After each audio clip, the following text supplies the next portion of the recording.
they gonna say as soon as that national anthem is sung and the ending part of it. So y'all Texans fans, you better get ready, because here we go. Now, I know some of y'all probably saying, he said, here we go. Let me give you a little history for the here we go. And this is mainly for some of the Texans fans that, I've been going at throughout the season, like Nicky Jenkins, a.k.a. Trineka, Ronnie Armstrong, Rodney Smith, Ed Tillman, by default, Hershel Wafer, who's actually a Dallas Cowboys fan, and Mike Littleton, who's also an Oakland Raiders fan. But I can understand Herschel's point, because the Texans, Cowboys, a Cowboy most likely is a Texan. And then with Mike Littleton, I don't know what's going on with him. He's just kind of confused. But, Chiefs fan by default. My uncle played for the Chiefs from 91 to 2000, three-time Pro Bowler, Mr. Kimball Anders. And with myself, going to Mid-America Nazarene University, which is in Olathe, Kansas. So I was a Kansas Cityan for a couple of years. Ottawa University, which also I attended, which is in Ottawa, Kansas. So I was an Ottawan. Jeff City, Missouri, played for the Jeff City Jaguars of the SCFL.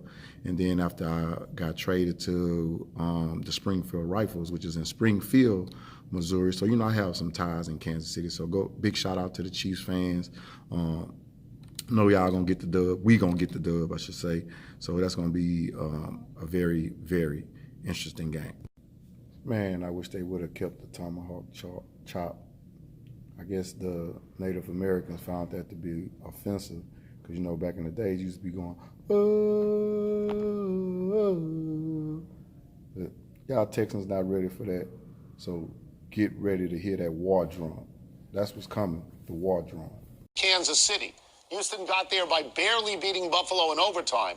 But the Texans did beat Kansas City in Kansas City in Week 6, 31-24. Well, about what kind of a chance do you give Houston to win in Kansas City again? 4.5 and 10. I give them a good chance. I think that they are, listen, Houston is not a team, I think, that has any more pressure. The pressure was last week.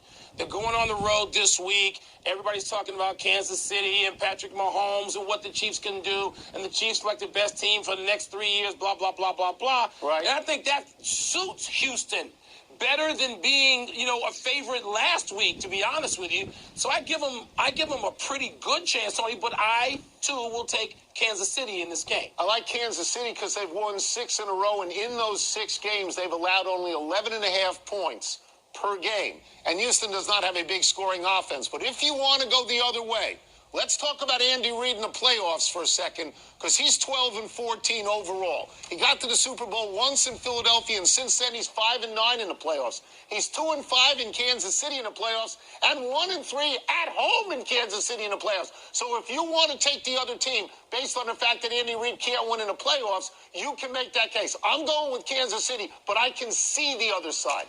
Tony, I can't really see that side now, because this to me is Andy Reid's. I'm going to say this. Since that Eagles team that went to the Super Bowl with Donovan McNabb and all those guys, right, I'm going to say this is Andy Reid's best team. And I know that they didn't have the full season that people thought they might have had. Patrick Mahomes missed a couple of games.